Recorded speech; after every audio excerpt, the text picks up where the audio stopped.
नमस्कार, स्वागत है आप सभी का म्यूचुअल फंड हेल्पलाइन में। आपके साथ मैं हूं स्वाति। म्यूचुअल फंड हेल्पलाइन में हमारी कोशिश होती है आपके उन सभी सवालों का जवाब देने की जो आपके म्यूचुअल फंड इन्वेस्टमेंट से जुड़े हैं।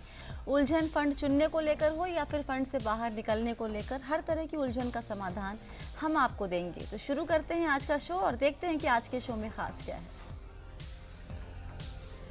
क्या पोर्टफोलियो में सिर्फ और सिर्फ इंडेक्स फंड रखना सही होगा? अगर सेकेंडरी मार्केट से सॉवरेन गोल्ड बॉन्ड खरीदते हैं तो क्या आपको सारे फायदे मिलेंगे? कैसे पता करें कि डेट फंड के पोर्टफोलियो में किस तरह के इंस्ट्रूमेंट में निवेश किया गया है? और फंडनामा में आज हम जानेंगे कि बजट में वित्त मंत्री ऐसी क्या घोषणा करे जिससे रिटेल निवेशकों को खुशी मिले।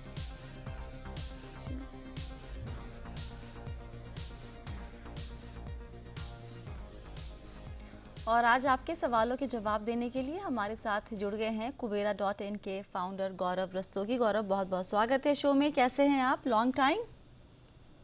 एकदम ठीक है स्वाति, धन्यवाद फिर से अपने शो में बुलाने के लिए। आप कैसी हैं? बहुत बढ़िया। सवाल जवाब का सिलसिला शुरू करते हैं। मेहुल भट्ट हमारे साथ जुड़ रहे हैं फोन लाइन पे। मेहुल जी नमस्ते। मेहुल जी, आपको आवाज आ रही है मेरी?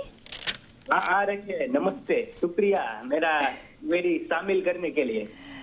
अच्छा, पहले ये अब बता दीजिए कि सवाल क्या है। मेरा सवाल ये है कि मैं भावनगर गुजरात से बोल रहा हूँ और सवाल ये है कि जो कोटक का asset allocator fund of fund है FOF, उसमें कई तरह के फंड इंक्लूड किए हुए हैं।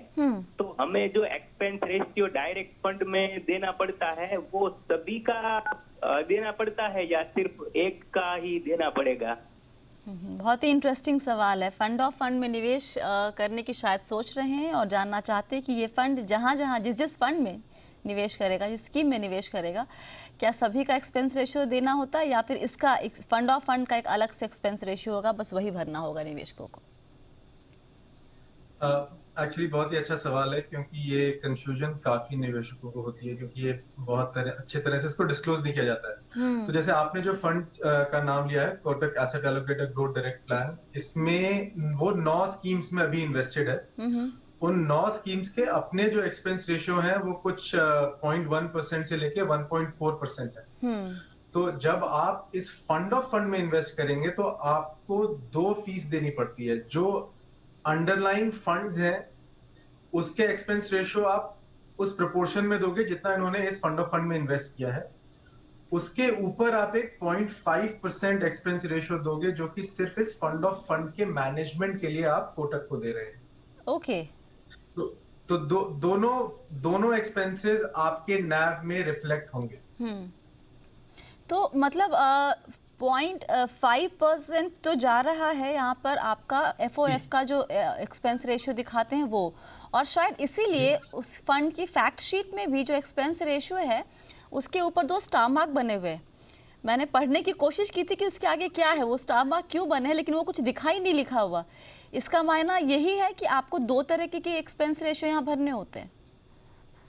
आई थिंक वो फंड उसमें जो 2 स्टार है वो ये बोलने के लिए है कि वो B30 का जो एक्सेसिव चार्ज कर सकते हैं आप एक्सपेंस रेशियो, वो इस 0.5 में इंक्लूडेड है। अच्छा। पर फंड ऑफ फंड्स में generally I think 1-2 fund house को छोड़ के सारे फंड हाउस क्या करते हैं, वो सिर्फ फंड ऑफ फंड का एक्सपेंस रेशियो बताते हैं। और वो फंड ऑफ फंड का एक्सपेंस रेशियो जो होता है वो ओवर एंड अबव जो अंडरलाइंग जो फंड्स है, जो उसके अंदर जो उन्होंने 9 फंड्स में निवेश किया है जी, उन 9 फंड्स के जो एक्सपेंस रेशियो है वो तो आपको देने ही पड़ेंगे क्योंकि वो 9 फंड्स के एक्सपेंस रेशियो है वो आपके लिए माफ नहीं होंगे क्योंकि जस्ट बिकॉज आपने उन्हें फंड ऑफ फंड के स्ट्रक्चर में खरीदा है। ओके। तो ये आपको ये थोड़ा इसमें इसीलिए थोड़ी मेहनत लगती है, थोड़ा आपको डिग इन करना पड़ेगा, लेकिन जो उन्होंने फंड्स खरीदे हैं अपने पोर्टफोलियो में उसका आप एक्सपेंस रेशियो दोगे। उसके ऊपर आप 0.5% एक्सपेंस रेशियो दोगे बस इस फंड ऑफ फंड को मैनेज करने के लिए कि कौन से 9 फंड में डालने हैं, किस प्रोपोर्शन में डालना है, उसको ओवर टाइम कैसे चेंज करना है, इस मैनेजमेंट के लिए आप 0.5% उसके ऊपर दोगे। ऊपर देंगे। अच्छा, एक बात बताइए गौरव, ये Kotak asset allocator fund of fund है, और ये भी आपने बताया कि 8 या 9 फंड्स में अपने ही फंड हाउस के, अपने एएमसी जी। के 9 स्कीम्स में भी पैसे डाल रहे हैं। तो इसमें आप इक्विटी भी है और डेट भी शामिल है, और जिस तरीके से इसकी वर्डिंग्स लिखी हुई है, ये किसी भी स्कीम्स में अपनी ही किसी भी स्कीम में पैसे डाल सकते हैं। जी। तो इसमें इस एसेट एलोकेटर फंड और एक बैलेंस्ड एडवांटेज फंड, दोनों में फ़र्क ऑपरेशनल तरीके समझ में आता है, लेकिन निवेशक के लिहाज से क्या फ़र्क होगा? बैलेंस, सो आई थिंक बहुत छोटे छोटे ही फर्क होते हैं। बैलेंस एडवांटेज फंड्स में जनरली ये कभी अगर बैलेंस एडवांटेज फंड भी एक तरह से अपनी टर्म शीट में या अपने उसमें लिख दे कि हम गोल्ड में भी इन्वेस्ट कर सकते हैं और हम इंटरनेशनल इक्विटीज में भी इन्वेस्ट कर सकते हैं, तो फिर ये लगभग एक जैसे ही हो जाता है। एसेट एलोकेटर फंड का ये एडवांटेज रहता है क्योंकि उसमें जब ये लिखते हैं कि हम अपने किसी भी फंड में इन्वेस्ट कर सकते हैं, तो आप बेसिकली उनको बोल रहे हो कि वो कल 10% एलोकेशन अपने चाइना फंड में भी डाल सकते हैं, 15% एलोकेशन अपने गोल्ड फंड में भी डाल सकते हैं, राइट? तो बेसिकली इस जो वो 50 बेसिस पॉइंट वो चार्ज कर रहे हैं, वो इस बात का चार्ज कर रहे हैं कि हमें पूरी तरह आपने हमें एक तरह से आजादी दी हुई है कि हम कहीं भी इन्वेस्ट कर सकते हैं। तो ऐसा जरूरी नहीं है कि बैलेंस एडवांटेज फंड ये नहीं कर सकता है। ओके। पर अभी तक जितने भी बैलेंस एडवांटेज फंड्स हैं वो जनरली अपने आप को इक्विटी और डेट में ही रखते हैं और जनरली वो बाकी सारी एसेट क्लासेस में इन्वेस्ट नहीं करते हैं। तो बस यही फर्क है। बाकी जो आपने बोला निवेशकों के पर्सपेक्टिव से अगर आप स्ट्रक्चर को हटा दो तो और कोई बहुत ज्यादा फर्क है नहीं। चलिए अगला सवाल लेते हैं। अश्विन पटेल हमारे साथ जुड़ रहे हैं गांधीनगर से। अश्विन जी नमस्ते, क्या जानना चाहते हैं? नमस्कार मैडम। मैं काफी टाइम से आपका यूट्यूब पे भी वीडियो देखता हूँ और रेगुलरली आपका शो भी देखता हूँ मैडम। जी सर। अच्छा मैडम, एक था कि एक्चुअली में मैं 15-20 साल से तो म्यूचुअल फंड में इन्वेस्टमेंट करता हूँ, डायरेक्ट इक्विटी भी करता था और प्रॉफिट होने पर मैं उसको कैश कर लेता था और फिर से उसके ऊपर इन्वेस्ट करता। लेकिन काफी टाइम से जो इंडेक्स फंड का रिजल्ट आ रहा है मैडम, हाँ। करीबन लास्ट 2-3 साल से, तो अभी मैंने अपनी सारी स्विच कर दी है, एसआईपी और इन्वेस्टमेंट भी, और इंडेक्स में जैसे मोतीलाल का स्मॉल कैप है 150 या 250, मिड कैप है 150 है, ये मैंने भेजा है आपके पास, और एक्सिस निफ्टी 100 है और एक फंड भी है। मतलब बेसिकली सारा निवेश आपने अब इंडेक्स फंड में स्विच कर दिया? इंडेक्स है, 6 इंडेक्स है, वो सब में मैंने मूव किया। अभी इतना डाउन होने के बाद जो अभी 5-6 दिन से जो मार्केट डाउन जा रहा है, अभी भी मेरा प्लस में है। अच्छा। तो और क्योंकि एक्सपेंस से भी कम है और ओवरऑल मैंने काफी स्टडी किया, तो जो एवरेज रिटर्न है मतलब 20% नहीं लगाना, 10% भी अगर मिलता है लॉन्ग टाइम पे, राइट सर, तो हमारा अगर एक्सपेंस रेशियो कम है, अगर 10% मिलता है तो I think we are happy. तो ये सही स्ट्रेटजी है लॉन्ग टाइम के लिए। और बीच में मैंने भी मार्केट 7,500 हुआ था, उस टाइम पे भी मैंने एडिशनल इन्वेस्टमेंट किया था, बहुत उसका भी 12,000 पे मैंने उसका प्रॉफिट भी 80-90 हजार जितना बुक कर लिया था। तो आई एम बहुत बढ़िया, बहुत बढ़िया। चलिए आपके सवाल का जवाब लेते हैं। गौरव, आप इंडेक्स फंड के हमेशा फेवर में रहते हैं, आपको लगता है कि वो एक्टिव फंड से कहीं ज़्यादा है, बेहतर है पैसिव फंड में निवेश करना। आप बोलेंगे ये सही स्ट्रैटेजी है एकदम जो इन्होंने किया है? सही स्ट्रैटेजी है। देखिए आप कई निवेशक होते हैं जो अपना पूरा का पूरा पोर्टफोलियो एक्टिव फंड्स में रखते हैं, वो भी सही स्ट्रैटेजी है। अगर आप अपना पूरा का पूरा पोर्टफोलियो इंडेक्स फंड्स में रखना चाहते हैं, वो भी सही स्ट्रैटेजी है। एक चीज बस यहाँ पे जरूर बोलना चाहूंगा कि इतने सारे इंडेक्स फंड्स रखने का भी कोई फायदा नहीं है। मतलब आपने निफ्टी 50 भी है, इसमें निफ्टी नेक्स्ट 50 भी है, मिड कैप भी है, स्मॉल कैप भी है, फिर आपने एक global alpha fund of fund भी डाल दिया है, फिर एक निफ्टी 100 फंड भी डाल दिया है। तो कई बार अब जैसे आपने निफ्टी 50 नेक्स्ट निफ्टी 50 डाला हुआ है, तो निफ्टी 100 तो आपके पास ऐसे ही हो गया ना जी। तो इसमें क्या होता है कि बहुत सारे फंड्स रखने से सरदर्दी बढ़ती है, उनको मैनेज करना, उनको ट्रैक करना, फिर सबके सिप हुए कि नहीं, आपके इतने सारे सिप चल रहे हैं, वो सारे सिप हुए कि नहीं, ये सब। तो मैं तो कहूंगा कि अगर हो सकता है और अगर आपको ये ठीक लगता है तो आप 3 इंडेक्स फंड में मूव कर जाइए या 4 इंडेक्स फंड में मूव कर जाइए। निफ्टी नेक्स्ट 50 है, मिड कैप और स्मॉल कैप इंडेक्स एक वो रख लीजिए और एक इंटरनेशनल इंडेक्स रख लीजिए। आई थिंक अगर आप ये 3 इंडेक्स में चले जाते हैं तो आपका लगभग रिटर्न प्रोफाइल कोई बहुत ज्यादा चेंज नहीं होगा। जो कि आपको इन 8 या 9 फंड्स में मिलेगा, इंडेक्स फंड्स में मिलेगा। ओके, तो बेसिकली स्ट्रैटेजी में कोई दिक्कत नहीं है, लेकिन बहुत ज़्यादा इंडेक्स फंड, जैसे आप एक्टिव फंड में भी हम कहते हैं कि बहुत ज़्यादा फंड लेने की ज़रूरत नहीं है, काम आपका 3-4 से हो जाएगा, तो क्यों 10-12 जोड़ना अपने पोर्टफोलियो में। अगला सवाल पियाली मुखर्जी जी हमारे साथ जुड़ गई हैं। पियाली जी नमस्ते, केमन आशो? हाँ भालो आছি, थैंक यू। कैसी हैं, बताइए क्या जानना चाहती हैं आप? हाँ, वो मेरा सवाल था कि सॉवरेन गोल्ड फंड जो होता है वो जी। सेकेंडरी मार्केट से अगर खरीदा जाए तो उसको मेरा सवाल ये है कि उसमें बहुत सारे ऑप्शन होते हैं, तो उसमें कौन सा खरीदूं, क्या करूं? मैंने थोड़ा ये डिटेल्स में बता दे तो। आपने 4-5 सवाल पूछा है सॉवरेन हाँ, गोल्ड हाँ, बॉन्ड हाँ। से जुड़ा हुआ, एक एक करके मैं आपका सवाल पढ़ती जाती हूँ और गौरव से जवाब लेते हैं हम, ठीक है? इनका ये सवाल है कि अगर सेकेंडरी मार्केट से ये लेती हैं, खरीदती हैं SGB, तो वो जो 2.5% का इंटरेस्ट मिलता है वो इनको पे किया जाएगा या फिर नहीं पे किया जाएगा गौरव? पे किया जाएगा। ओके, या शॉर्ट एंड क्रिस्प आंसर। और कैपिटल पे किया गेन्स जाएगा। बेनिफिट जो है वो इस पे लागू होगा या नहीं होगा? कैपिटल गेन्स एग्जेम्पशन जो होता है, जो जी। कैपिटल गेन्स का बेनिफिट होता है, वो अगर आप सेकेंडरी मार्केट से खरीदेंगे तो भी लागू होगा। उसका नियम ये है, आपने खरीदा कब है उस पे वो इम्पोर्टेंट नहीं है। अगर आप मैच्योरिटी तक होल्ड करती हैं तो आपको कैपिटल गेन्स बेनिफिट मिलता है। अगर आप मैच्योरिटी तक होल्ड नहीं करती हैं तो आपको वो बेनिफिट नहीं मिलेगा। सेकेंडरी मार्केट से खरीदने पर इसको रिडीम करना हो अगर तो फिर उसका प्रोसेस क्या होगा?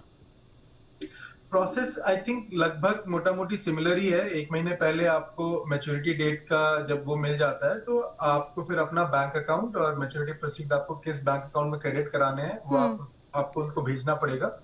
तो ये आप जब भी आप ये खरीदेंगे तो या तो आप ये किसी डीमैट अकाउंट के थ्रू खरीदेंगे, तो उसके थ्रू आपका सारा ये जो प्रोसेस होगा, जो आरबीआई को आपको बोलना पड़ेगा कि 1 महीने में, क्योंकि ये ट्रांच करके आते हैं आरबीआई से, जी। और उनके बुक ऑफ रिकॉर्ड्स में रहता है कि अब इसकी आप होल्डर हैं। तो 1 महीने पहले आपको वो आ जाएगा कि आपको ये सारी इन्फॉर्मेशन भेजनी है और वैसे ही रिडीम हो जाएगा। तो कोई डिफरेंस नहीं है अगर आपने सेकेंडरी मार्केट से खरीदा या प्राइमरी से, कि रिडम्पशन कैसे होगा। ओके पैसा आपको आरबीआई से ही मिलना है। आपने जिससे बॉन्ड खरीदा उससे आपको फिर कोई लेना देना नहीं है, एक बार आपने खरीद लिया। ओके, और क्योंकि सेकेंडरी मार्केट में जैसा भी आपने कहा कि बहुत सारे ट्रांचेज में आए हैं SGB, तो कौन सा पिक करे, कैसे खरीदे, ये कैसे तय कर सकता है निवेशक? सेकेंडरी मार्केट में ना थोड़ा ट्रिकी हो जाता है, बिकॉज एक तो काफी सारे ट्रांचेस में SGBs आए हैं, और दूसरा है कि लोग इसके प्राइसेस बहुत चेंज होते रहते हैं। हर वीक हर 2 वीक में डिस्काउंट्स, जिसपे जनरली डिस्काउंट्स पे बिकते हैं सेकेंडरी मार्केट में, इसीलिए इंटरेस्ट भी होता है लोगों को कि आपको भाई सेम बॉन्ड, अगर आपको पता है कि आपको मैच्योरिटी तक होल्ड करना है, आपको कैपिटल गेन्स बेनिफिट मिल जाएगा, आपको 2.5% इंटरेस्ट जो है वो बॉन्ड की फेस वैल्यू पे मिलेगा, ना कि जिस वैल्यू पे आपने खरीदा है जी। तो अगर आपको डिस्काउंट में मिल रहा है तो आपका एक तरह से वो 2.5% इंटरेस्ट रेट भी हो सकता है 2.75 या 2.8% हो जाए, राइट। तो लेकिन इसमें आप कौन सा बॉन्ड खरीदिए, तो 2-3 चीजें हैं। इंटरेस्ट जो है वो आपको फेस वैल्यू पे मिलता है, तो जब गोल्ड की कीमत ज्यादा थी तब जो ट्रांच निकलते हैं जी, वो SGBs आपके लिए बेटर होंगे, क्योंकि उसमें आपको इंटरेस्ट ज्यादा मिलेगा, क्योंकि वो फेस वैल्यू पे मिलता है। जो SGBs ज्यादा डिस्काउंट पे ट्रेड हो रही है, मान लीजिए वो 40,000 पे इशू हुआ था, जब सोना 40,000 पे था तब इशू हुआ था, और वो SGB अगर आप 35,000 पे खरीद सकते हैं तो एक तरह से आपका रिटर्न ऑन इन्वेस्टमेंट बढ़ रहा है, बढ़ जाएगा। तो वो SGBs बेटर होती हैं। तो और मैच्योरिटी डेट, अगर आप ये किसी खास मकसद के लिए खरीद रही है, मतलब अगर आपको चाहिए कि नहीं यार, क्योंकि कभी हो सकता है आपका ये रिस्ट्रिक्शन हो कि नहीं मुझे 5 साल में चाहिए ये गोल्ड चाहिए या ये पैसा चाहिए, तो फिर वही आपका रेस्ट्रिक्टिंग फैक्टर हो जाता है कि भाई वही आप खरीदिए जो कि 5 साल में मैच्योर करेंगे, वही SGB खरीदिए। ओके, और एक आखिरी सवाल इनका कि कहीं से भी खरीदे 5 साल के बाद अगर इसे रिडीम करना है या इसको बेचना है तो जो कमाई होगी वो टैक्स फ्री होगी या फिर नहीं होगी? तो अगर रिडेम्पशन मैच्योरिटी पे होता है तो कोई टैक्स एप्लीकेबिलिटी नहीं होगी। ओके, उसके पहले अगर किया तो फिर आपको टैक्स भरना पड़ेगा। चलिए, वक्त बॉन्ड की तरह, बॉन्ड फंड की तरह टैक्सेशन होता है इसका। ओके, वक्त एक छोटे से ब्रेक का। ब्रेक के बाद कुछ और सवाल लेंगे, जवाब देने की कोशिश हम पूरी करेंगे। बने रहिए म्यूचुअल फंड हेल्पलाइन के साथ।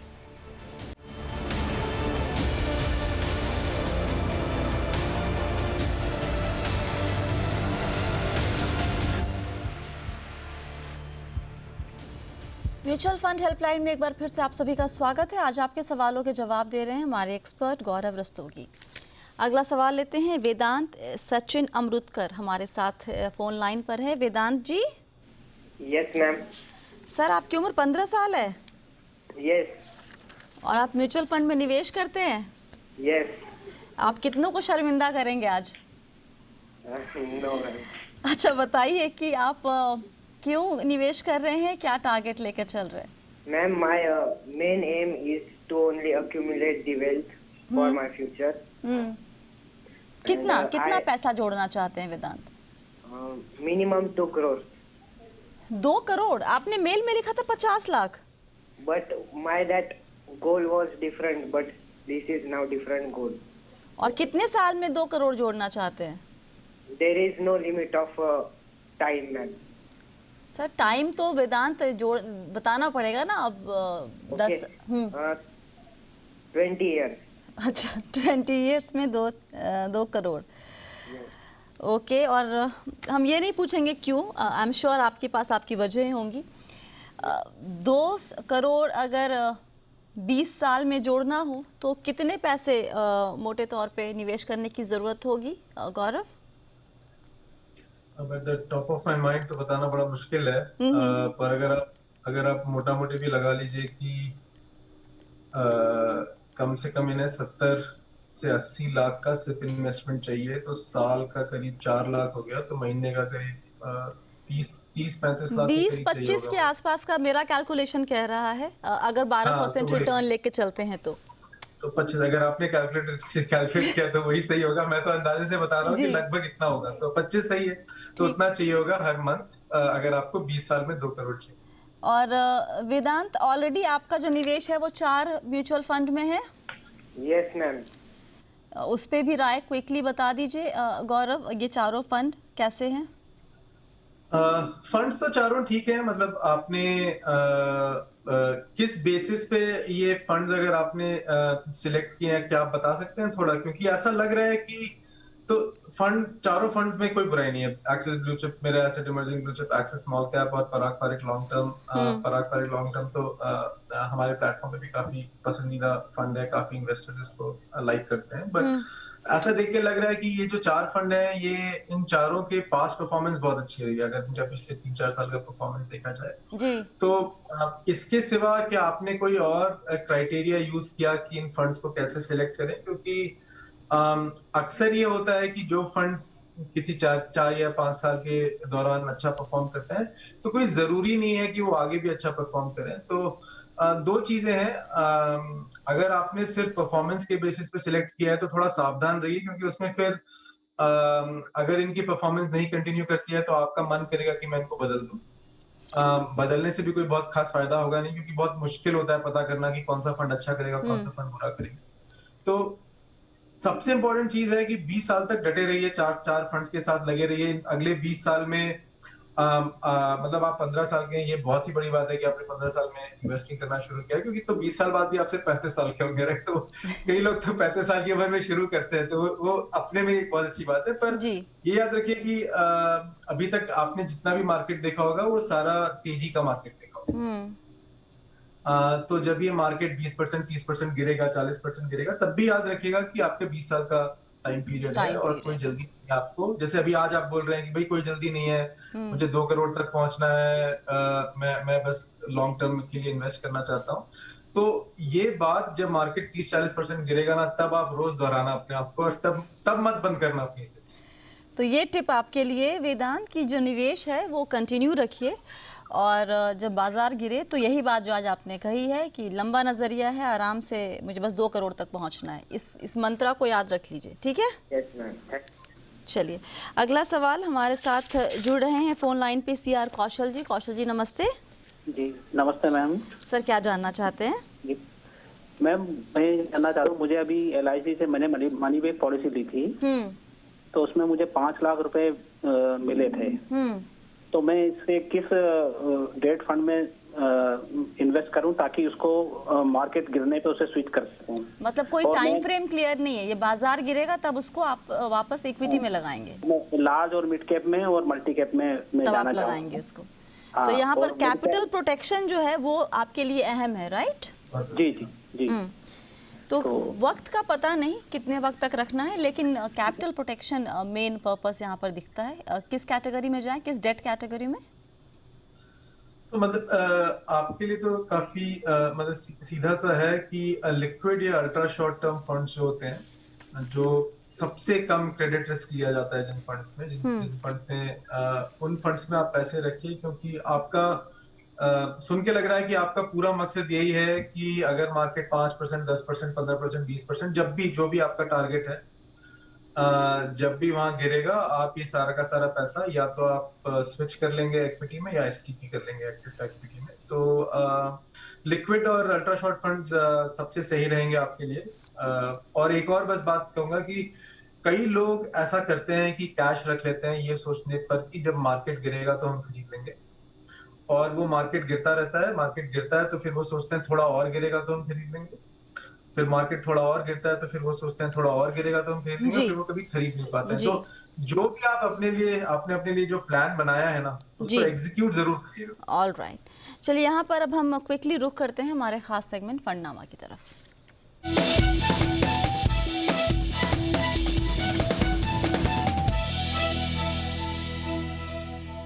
क्विकली गौरव बता दीजिए, इस बार ऐसा क्या कोई घोषणा हो बजट में जो रिटेल निवेशकों के चेहरे पर भी खुशी लेकर आए? क्या लगता है आपको? हर साल ये डिस्कशन होता है, तो मुझे लगता है अगर आप एक रिटेल इन्वेस्टर हैं तो शॉर्ट टर्म में दो चीजें हैं जो मैं कहूंगा कि रिटेल को जरूर पसंद आएंगी। एक तो है कि अगर आप ये लॉन्ग टर्म कैपिटल गेन्स जो इंट्रोड्यूस किया गया है उसको आप रिवर्ट कर दें। इससे एक तो सरकार को बहुत ज्यादा आमदनी होती नहीं है और लोगों की टैक्स फाइलिंग बहुत कॉम्प्लिकेटेड हो जाती है। तो मुझे लगता है कि ये हटा देंगे तो लोगों को खुशी मिलेगी। दूसरा है और ये इन्वेस्टर्स के लिए थोड़ा सेकेंडरी है, पर अगर अभी इंडिया को सबसे ज्यादा जरूरत है कि इंडियन जो है वो बाहर निकले घर से, पैसा खर्च करें, राइट, और कहीं है नहीं खर्च करने के लिए। तो जैसे यूएस गवर्नमेंट ने किया था डायरेक्ट बैलेंस, जो डायरेक्टली उन्होंने अपने सिटीजन्स को $600 का चेक भेजा था, अगले महीने शायद $1400-2000 का चेक भेजेंगे। ऐसा कुछ अगर इंडियन गवर्नमेंट करती है कि भाई ये लास्ट ईयर जो है वो काफी टफ गुजरा है, तो ये आपके पास थोड़े पैसे, इसको जाके आप खर्च करिए, क्योंकि होगा क्या, वो लोग जो पैसे खर्च करेंगे वो कंपनीज का रेवेन्यू बढ़ेगा, तो स्टॉक मार्केट बढ़ेगा, तो रिटेल इन्वेस्टर्स के लिए एक्चुअली बहुत खुशी की बात। ओके, ऑलराइट, चलिए बहुत बहुत शुक्रिया गौरव। वक्त की कमी है और यहीं पर सवाल जवाब का सिलसिला ख़त्म करते हैं। शुक्रिया वक्त निकालने के लिए आज। और अगर आपके सवाल भी चाहते हैं आप कि हम लें अपने शो में और उसका जवाब दें, तो आपको अपने सवाल हमें भेजने होंगे। सवाल जहां भी भेजना है वो सब डिटेल्स आपकी स्क्रीन पर है। सवाल जब भी भेजते हैं तो नाम और नंबर ज़रूर लिखिए ताकि आपसे हम बात कर सकें। फिलहाल के लिए इतना ही। बने रहिए जी बिज़नेस के साथ। नमस्कार।